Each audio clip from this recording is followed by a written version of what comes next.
I was in London for several days on a recent trip, and there were a number of points of interest that I wanted to see, along with some music sites. So I made a little walking tour video of central London, of the things I wanted to see. And so I made a video, and I hope you enjoy it.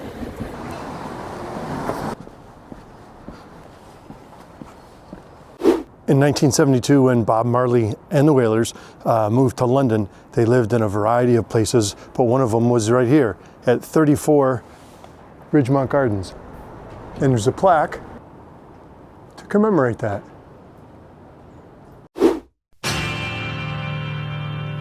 It's been a hard day's night, and I've been working. This is 34 Montague Square, where at one time John and Lennon lived.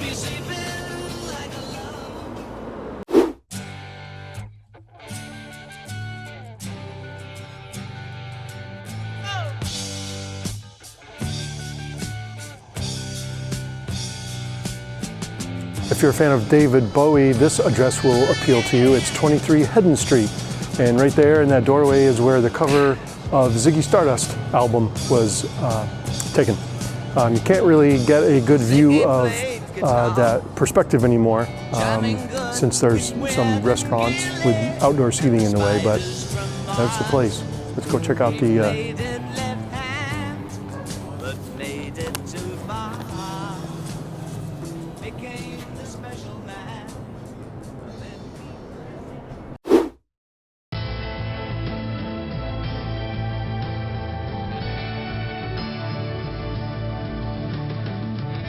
If you ever watched the BBC series Sherlock, you no doubt recognize this as 221B Baker Street.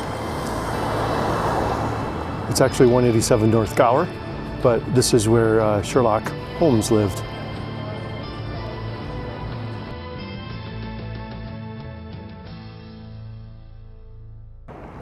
Early on in the first episode, when Watson meets his old friend, who suggests he should meet ostensibly with Sherlock, they're here in Russell Square, and you can see that building in the background.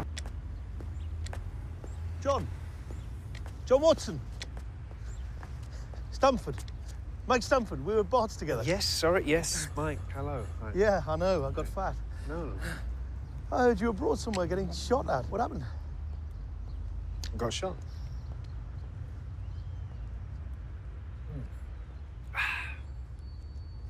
Are you still at Barts then? Teaching now. Yeah, bright young things like we used to be. God, I hate them. You may remember early in the episode when Sherlock and Watson went out to dinner. This is where they were having dinner, right there. We trust, even though we don't know them, who passes unnoticed wherever they go, who hunts in the middle of a crowd. I know, who? Haven't the faintest. Hungry? Thank you, Billy. 22 Northumberland Street. Keep your eyes on it. He's not just going to ring the doorbell, though, is he? Need to be mad. He has killed 4 people. Okay. They then think they spot the kidnapper, and they dash out of the restaurant and then down Lexington Street. Sorry. I've got the cab number. Good for you. This is the 100 Club at 100 Oxford Street. It opened in 1942 as a jazz venue, but branched out over the years. In the 70s, it was a haven for punk bands, the Subway Sect, the Clash, the Sex Pistols, Susie and the Banshees, the Angelic Upstarts, the Damned, they all played here. Along with The Who and the Rolling Stones, Muddy Waters, B.B. King. Tonight on the bill is the Amy Winehouse Experience.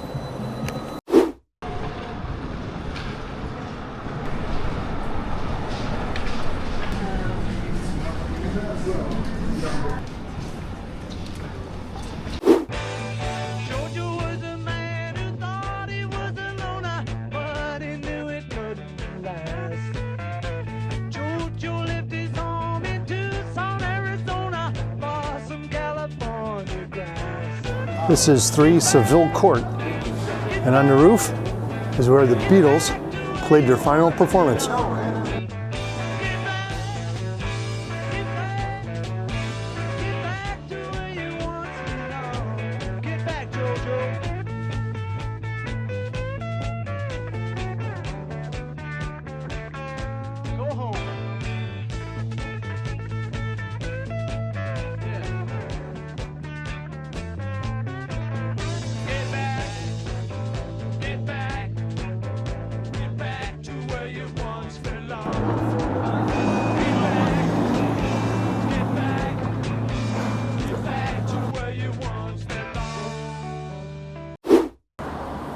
This is Wimpole Street, and at number 57 right across the street there is where legend has it Lennon and McCartney wrote "I Want to Hold Your Hand."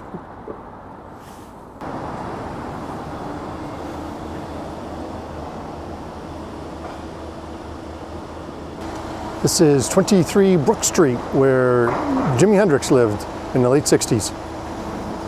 And right next door, Handel.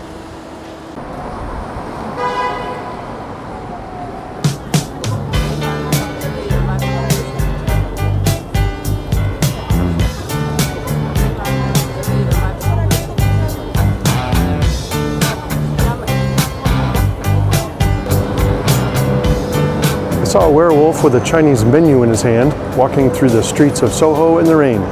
If you're a fan of Warren Zevon, you'll know what he was looking for. He was looking for a place called Lee Ho Fook's, gonna get a big dish of beef chow mein. Well, Lee Ho Fook's was a real place. It's right across the street there at 15 Gerrard Street. In 1974, it was the first Chinese restaurant in the UK to get a Michelin star rating. It closed in 2008, but as you can tell, it's still an Asian restaurant. The song also mentions a werewolf getting a pina colada at Trader Vic's and that his hair was perfect. Well, Trader Vic's was a real place. It was a renowned Polynesian-themed tiki bar in the basement of the Hilton Hotel, not far from Gerrard Street.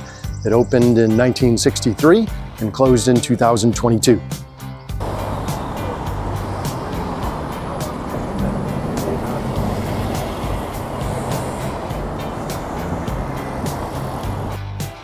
Well, that's it for my walking tour of central London. I hope you've enjoyed this video as much as I enjoyed finding all those locations. Thanks for watching.